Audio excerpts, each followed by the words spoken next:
सनातन quiz में आपका स्वागत है। इस क्विज में आपको 5 रोचक प्रश्न मिलेंगे, जिनके उत्तर हर प्रश्न के 5 सेकंड बाद हाईलाइट किए जाएंगे। देखते हैं कि आप रामायण के बारे में कितना जानते हैं। चलिए शुरू करते हैं।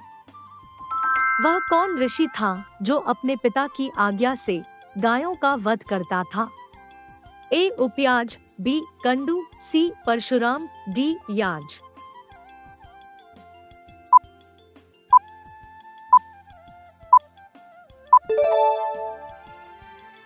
अध्यात्म रामायण में वर्णित कथाओं के अनुसार ऋषि कंडू को उनके पिता ने यज्ञ में गायों की बलि देने का आदेश दिया, जो उस समय देवताओं को प्रसन्न करने का साधन माना जाता था।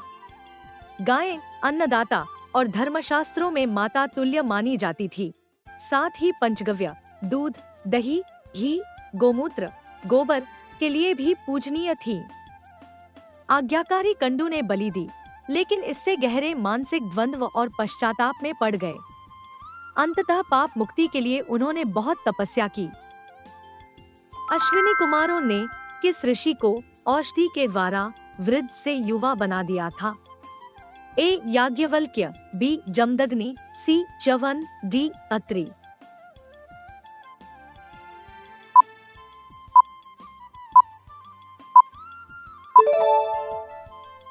वाल्मीकि रामायण के बालकांड और उत्तरकांड में वर्णित प्रसंगों के अनुसार भृगु ऋषि के पुत्र ऋषि च्यवन वृद्धावस्था में घोर तपस्या कर रहे थे। राजा श्रुतवधु की पुत्री सुकन्या ने गलती से उनकी तपस्या भंग कर दी, जिससे ऋषि ने श्राप दे दिया। श्राप से मुक्ति के लिए सुकन्या ने ऋषि से विवाह कर उनकी सेवा की। अश्विनी कुमारों ने उनकी निष्ठा से प्रभावित होकर च्यवन ऋषि को औषधि और स्नान के माध्यम से पुनः युवा बना दिया। इसी घटना से प्रेरित होकर च्यवनप्राश आयुर्वेदिक औषधि का जन्म हुआ।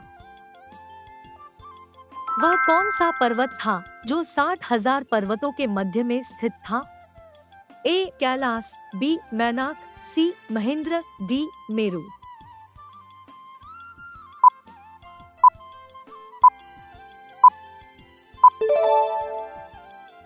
वाल्मीकि रामायण के किष्किंधाकांड के 42वें सर्ग के श्लोक संख्या 38 से 40 के अनुसार वह पर्वत मेरु पर्वत था, जो 60,000 पर्वतों के मध्य में स्थित माना जाता है। मेरु पर्वत का उल्लेख हिंदू, बौद्ध और जैन धर्म ग्रंथों में भी मिलता है। इसे स्वर्ग का केंद्र माना जाता है और इसके चारों ओर अनेक पर्वत श्रृंखलाएं फैली हुई हैं। यह पर्वत देवताओं और ऋषियों का निवास स्थान भी माना गया है।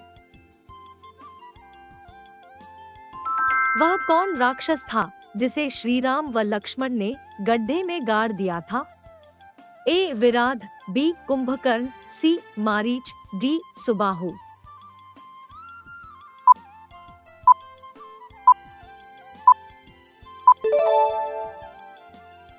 विराध का उल्लेख रामायण के अरण्य कांड में मिलता है।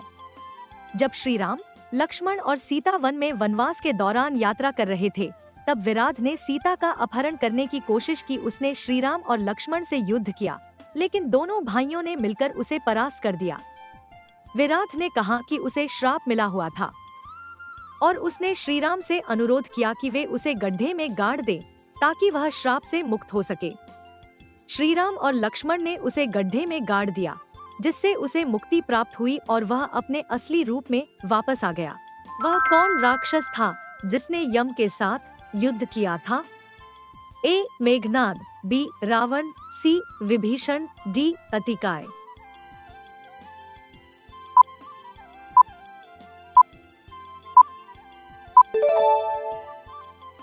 एक बार रावण ने यमराज को अपनी शक्ति दिखाने की चुनौती दी। यमराज ने उसका घमंड तोड़ने के लिए चुनौती स्वीकार की। रावण ने अनेक अस्त्र शस्त्रों से प्रहार किया, लेकिन यमराज ने दिव्य शक्ति से हर वार टाल दिया। यमराज ने समझाया कि शक्ति का सही उपयोग जरूरी है, लेकिन रावण ने अनसुना किया। अंत में यमराज ने उसे हराया और रावण को सीख दी कि हर शक्ति की एक सीमा होती है और अहंकार का अंत निश्चित है। अगर आपको यह क्विज पसंद आया हो, तो इसे लाइक करें और अपने दोस्तों के साथ शेयर करें। हमें कमेंट्स में बताएं कि आपको कैसा लगा और कौन सा प्रश्न आपके लिए सबसे रोचक या सबसे चुनौतीपूर्ण था। हमारे चैनल सनातन क्विज को सब्सक्राइब करें और नोटिफिकेशन बेल को दबाएं ताकि आपको हमारे नए क्विज के वीडियोस की जानकारी सबसे पहले मिले।